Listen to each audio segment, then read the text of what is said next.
¿Qué tal, comandos? ¿Cómo están, muchachos? Espero que todos se encuentren bien. Hoy un video reacción, un video que me compartieron que me pareció muy interesante y así que vamos a reaccionarlo aquí en el canal. Ha tenido muy buena acogida las reacciones a videos paranormales donde hablan historias increíbles, por decirlo así. Así que, muchachos, vamos a ver hoy o vamos a escuchar más bien hoy una historia que está bastante interesante. Yo sé que les va a gustar a ustedes. Y bueno, arranquemos de una vez, comandos. Bueno, comandos, antes de iniciar este video, les sugiero, ¿no? Si quieren, pero es una orden. Bueno, muchachos, visiten mi canal Mr. José Gamer. Ahí juego. Ahí hago gameplays. Si a ustedes les gusta seguirme por los gameplays, vayan allá. Tengo varios videitos ya subidos, varios juegos que he pasado. Espero les guste. Ya saben, dejan allá. Suscríbanse al canal y échense el maratón de videos porque ahorita voy a llegar a las 4000 vistas para ver si monetizamos ese canal y si salimos de pobres. No, mentira, muchachos, pero bueno, esperemos les guste y allá me pueden ver jugar todo lo que quieran. ¿Listo, muchachos? Así que ahora sí, arranquemos el video que viene. ¡Se alistaron lanceros cumpliendo su misión! ¡Desde los cielos se ven sombras caer! ¡Desde los cielos se ven sombras caer! ¡Son exploradores dispuestos a vencer! ¡Son exploradores dispuestos a vencer!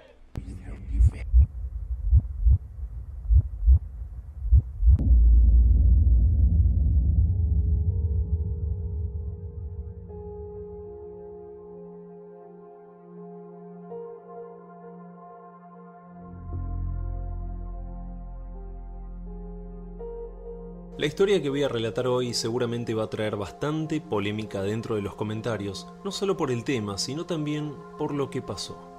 Muchos seguramente crean esto sin dudarlo, mientras que otros se mantengan totalmente incrédulos y otro resto en una zona neutral. Sea en donde te encuentres al final de este video, por favor, déjame tu comentario, así entre todos comprendemos un poco más lo que pasó. Esta historia le pasó a un soldado en la localidad de San Nicolás de los Arroyos. Es algo que asegura que fue real. Y no solo eso, sino que el ejército argentino tapó esta información y prohibió hablar sobre este acontecimiento a todo el que supo sobre este hecho. Incluso, este caso fue investigado extraoficialmente por el famoso Fabio Serpa. Y otro dato bastante particular es que la persona que hoy nos comparte esta experiencia tuvo que cambiar su nombre para poder estar tranquilo con su familia. Antes de seguir, te pido como siempre, no olvides suscribirte, también date una vuelta por mi canal secundario y si te gusta, suscríbete también por favor. Ahora sí, vamos a comenzar. Bueno, ya saben dónde deben suscribirse, muchachos, para apoyar este tipo de contenido. Vamos a ver, sigamos con la historia. Con la historia de hoy.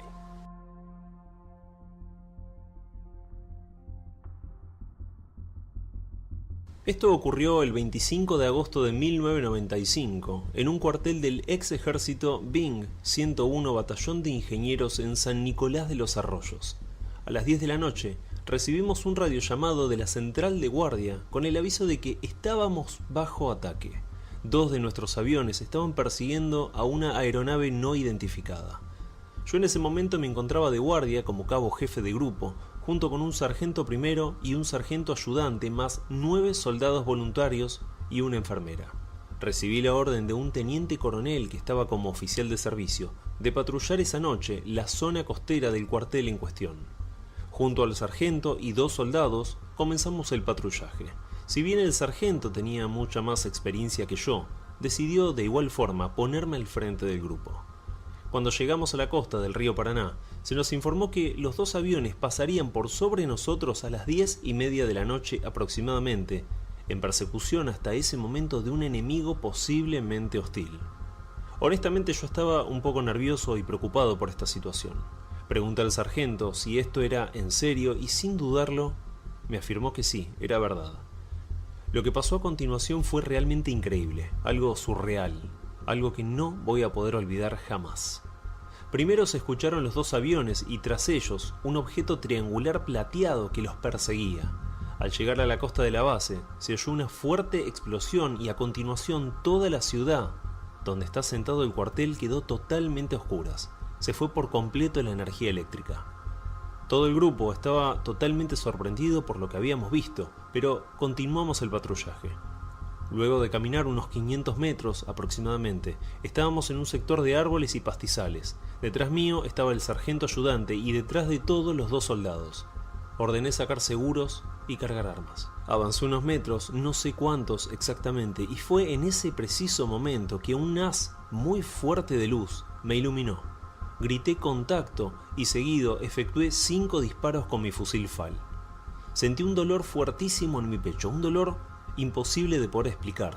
Esto, al parecer, provocó que me desmaye en el lugar, o al menos eso es lo que pensé yo. Fue súper extraño despertar, pero simplemente porque desperté en el agua. Y aún más raro fue todo cuando me di cuenta de que era agua salada, y el agua del río Paraná es justamente lo contrario. Bueno, ya tenemos más o menos la historia. Posiblemente fue un contacto extraterrestre. El hombre dice que le dispararon un haz de luz y por lo que podemos evidenciar fue transportado a otro sitio, ¿sí o no? Bueno, sigamos con la historia porque está bastante interesante. Estaba realmente confundido, no sabía qué había pasado, por qué estaba ahí, dónde estaba mi grupo y qué había sido ese dolor y esa luz que vi. Nadé un poco, estaba en aguas poco profundas y llegué a la costa con arena, una costa muy diferente a la de la base. Caminé hacia una edificación iluminada que estaba a unos cuantos metros. Era un hotel situado sobre la playa. Me sentía con un abombamiento tremendo. Mi cabeza estaba confundida como nunca, no sabía dónde estaban mis compañeros y realmente no sabía dónde estaba yo mismo. Me acuerdo perfectamente que había gente sentada en mesas frente a este hotel. Vi un mostrador con 3 personas atrás y hasta ahí fui, a hablar con ellos. Era como una especie de recibidor o algo así. Cuando llegué me disculpé por mi estado. Estaba vestido con mi uniforme militar, totalmente mojado y lleno de arena en algunas partes. Les pregunté si tenían un teléfono para hacer un llamado. De inmediato me indicaron dónde estaba para que pueda hacer mi llamada. Eran muy, pero muy amables. Disqué el número del cuartel para dar aviso de lo que me había pasado y dar mi posición, pero era imposible llamar. No me aceptaba el número. Uno de los muchachos que estaba ahí, al verme más que confundido, se ofreció a ayudarme. Primero me preguntó mi nombre y nacionalidad, y mientras tanto, junto a una carpeta, o más bien una guía que tenía, me hizo otras preguntas como el prefijo, número a marcar y provincia.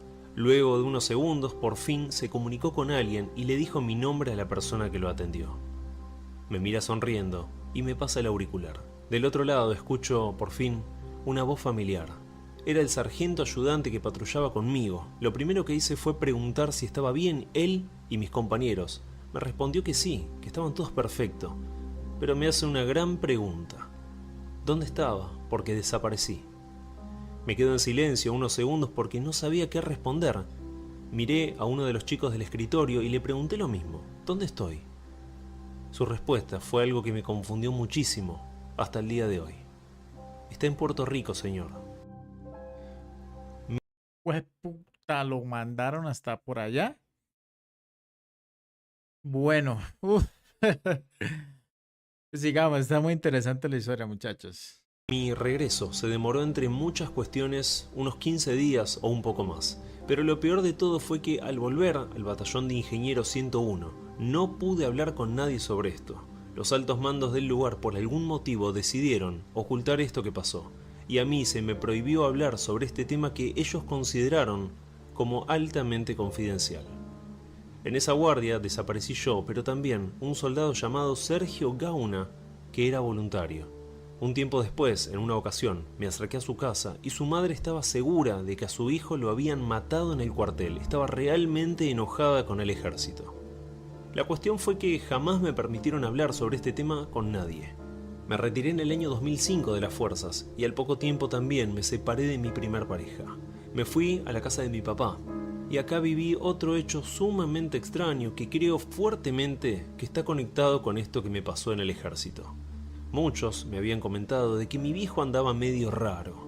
Cuando llegué a su casa, lo primero que noté fue que estaba manejando muy bien el inglés. Él no había ni terminado el secundario y mucho menos estudió inglés, nunca. La realidad es que me pareció extraño, pero no tanto como para preocuparme. Hacía tiempo que no lo veía y quizás se había puesto a estudiar en los ratos libres.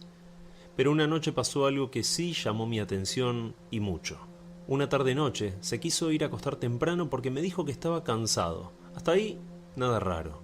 Hacía bastante calor, me acuerdo, y en un momento siento un grito en su habitación, en medio de la noche. Era mi viejo, pidiendo socorro. Me levanté y le grité qué pasaba. La puerta de su pieza la tenía trabada, y me contesta desde adentro que estaba bien, que no me preocupe. En ese momento, aparte de la voz de mi viejo, escuché muy suave pero claramente la voz de otro hombre. Le pregunté si estaba solo y me dijo que sí. Me quedé con mucha duda y sentado en el living mirando la puerta de su habitación. Estuve ahí toda la noche. A la mañana siguiente me despierto cuando mi viejo abre la puerta y sale. Hablamos un par de minutos y se va. Cuando sale me llamó también la atención que cerró la puerta de su habitación con llave y jamás lo hacía. Jamás. Con un poco de trabajo pude abrir la puerta y encontré algo que ya conocía, un olor. Lo había sentido la noche antes de desaparecer, cuando vi esa luz que me encegueció. Luego supe por Fabio Serpa que ese olor tan particular es dejado normalmente por los ovnis y se llama ozono. Casi todo el piso también estaba cubierto de algo. Era una ceniza muy extraña. Junté un poco de este polvo y fui a ver a Rogelio Quinteros, un investigador de la zona, amigo de mi papá. Le mostré la ceniza y hablamos sobre analizarla en un lugar de su confianza. Él ya conocía este polvo y me aseguró que podía contener algo totalmente impensado: restos humanos. Separé en dos mi muestra y llevé un poco a este lugar, el cual me recomendó Rogelio, y la otra muestra la llevé a un juzgado, la unidad funcional número 6, en Colón 86. Yo justamente trabajaba en este juzgado. Analizaron y me negaron rotundamente que esta muestra tenga residuos patológicos. Pero en el otro lugar donde llevé la ceniza me dieron como resultado de lo contrario. Estas cenizas pertenecían a un cuerpo humano carbonizado, entre otras cosas más. Solo me pasaba por la cabeza que esa persona era mi viejo. Y entonces, ¿quién era el que habló conmigo? Tenía su apariencia, su voz. ¿Pero quién era? Me fui al juzgado y entre discusiones, demostrando que había analizado en otro laboratorio, me amenazaron con echarme del laburo si seguía hablando de este tema. Agarré mi moto y me fui a casa. Esperé a mi papá para hablar con él. Cuando llega nuevamente, la cosa se puso muy rara.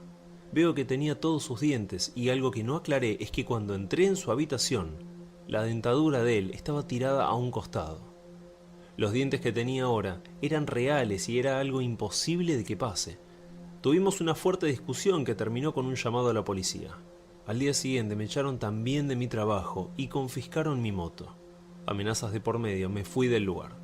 Primero a Mendoza, luego a Bolivia y finalmente a Tierra del Fuego, donde me pasó algo también, pero después de muchos años. Trabajando en una empresa de autoelevadores, se presentaron dos oficiales a preguntarme sobre algunas cuestiones. Primero sabían todo sobre mí, tenían absolutamente todo mi historial civil y militar. También me consultaron qué sabía sobre un tal proyecto Isidris. Y por último me recomendaron no hablar ni divulgar nada de lo que sabía. Con esta visita, imagino que querían hacerme saber que, a pesar de los años y los diferentes lugares en los que estuve, ellos aún me siguen vigilando. Esta historia, más allá de lo relatado, cuenta con una secuencia de sucesos que pasaron y realmente superan todo lo que puedas imaginar. Bueno, señores. O sea, la historia está muy interesante. Realmente podríamos decirlos que hay muy pocas lagunas o espacios sin resolver, porque es muy consecuente a lo que nos están hablando, ¿no? Mm, Yo siempre he dicho que el por qué hay testigos de este tipo de situaciones y aún más dentro de las fuerzas militares, cuando es mucho más fácil matarlo a uno y echarle la culpa a algún bandido y simplemente entregarle el cuerpo a la familia y pagarle una plata y ya decirle lo mató, lo mataron los enemigos, en vez de decirle uno váyase y usted queda como con esa información, ¿sí? Porque lógicamente alrededor del mundo hay mucha gente que habla este tipo de información. Bueno, la historia está muy interesante, sigamos escuchándola, muchachos. Ya vamos a acabar, tranquilos. Invité a Rolando a que deje un comentario en este video. De esta forma podrás sacar cualquier duda que tengan sobre esta historia y, es más, Si quiere, puede contar algunas cosas que quedaron fuera del video. Gracias por haber llegado hasta el final. Les mando un fuerte abrazo a todos. En la habitación había un olor muy extraño. Ese olor yo ya lo había sentido cuando tuve el primer encuentro, estando esa noche de guardia cuando escuché esa explosión que te cuento. Luego me dijeron las personas que trabajaban con Fabio Serpa que ese olor era muy distintivo porque se llamaba ozono, que era dejado siempre por una estela de los ovnis, de los objetos voladores no identificados. Bueno, la cuestión que en toda la habitación de mi padre... Bueno, ya todas estas, ¿a qué huele el ozono? O sea, ¿a qué huele? ¿Qué olor particular tiene? No sé, muchachos, si ustedes saben, ahí en la cajita de comentarios me pueden describir ese tipo de olor, ¿no? Me gustaría saber porque pues el ozono, si no estoy mal, es nuestra capa protectora, ¿no? Pero pues no sé qué tipo de olor tenga. Estaba cubierta por una espesa ceniza de color gris blanco. No era una ceniza como un vegetal. Sentí náuseas, como aquella vez, y mareo. Y me fui a ver a un amigo, del cual él era el que me dijo que mi padre había cambiado, que era raro y que tuviera cuidado, llamado Rogelio Quinteros. En el año 2014, trabajando en una empresa con autoelevadores, los cuales manejaba para carga y descarga de camiones, una mañana a las 6 y 10 de la mañana, estando trabajando solo, aparece un patrullero.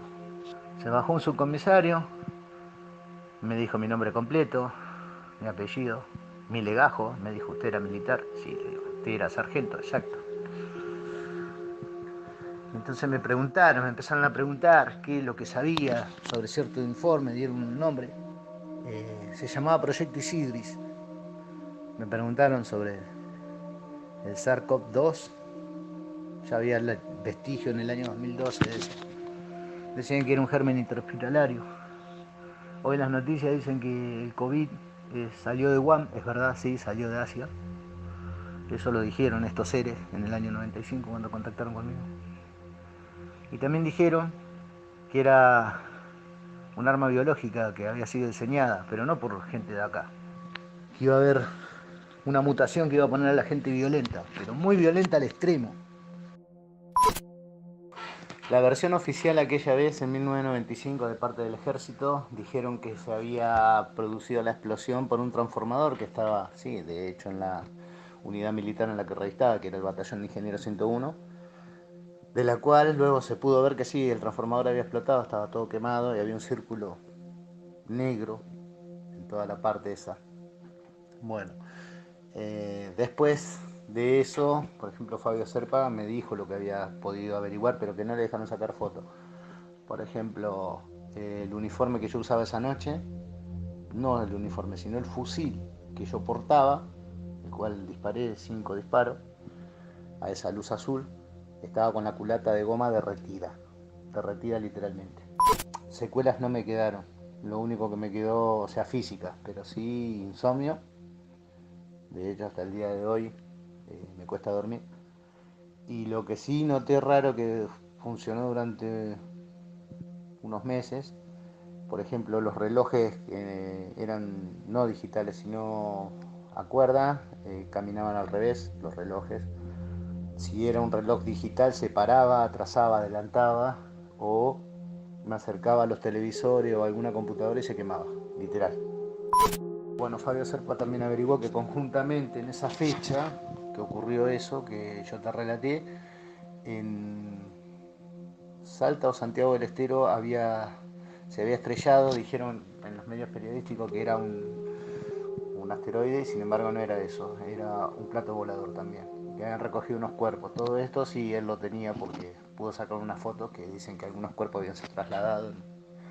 Del lugar de la explosión de los dos aviones que sí eran perseguidos por ese objeto, ocurrió más o menos a la altura de Zárate, Brazo Largo. Y lo que sí me había quedado de recuerdo de esa experiencia fue una piedra, un cristal era, que yo se lo entregué a Fabio Serpa, un cristal, y era como de vidrio, pero era una piedra, era como un cuarzo. Y eso apareció en mi bolsillo cuando yo aparecí en la costa de Agua de San Nicolás, otra vez de vuelta ahí. Y bueno, en base a más estudio y todo, porque él sabía hacer hipnosis y regresiones y cosas así, bueno, dice que estas entidades, porque él las llamaba así, tienen la capacidad de manipular la línea entre el espacio y el tiempo.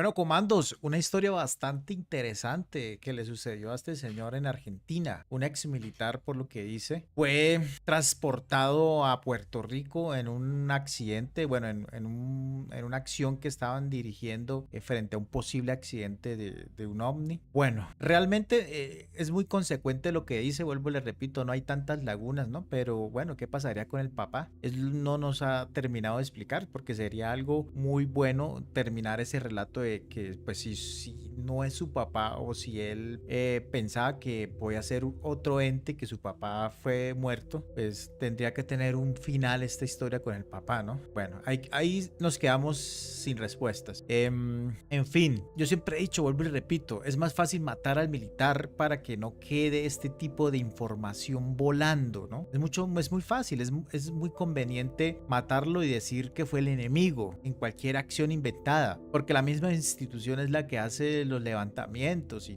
pueden encubrir muy fácilmente una muerte de un militar que pueda llegar a tener contacto con este tipo de entes, ¿no? Que dejarlos por ahí volando y hablando y diciendo cosas que posiblemente haya gente que no les crea, hay gente que sí se lo toma en serio, pero bueno, en fin, muy interesante esta historia, muchachos, me la recomendaron, súper buen canal, se lo recomiendo, vayan y lo visiten, comandos. Y bueno, si tienen alguna otra historia que yo quiera que escuche con ustedes, me la dejan ahí en la cajita de comentarios, comando, y nos estamos viendo y oyendo en una próxima reacción. Chao, señores.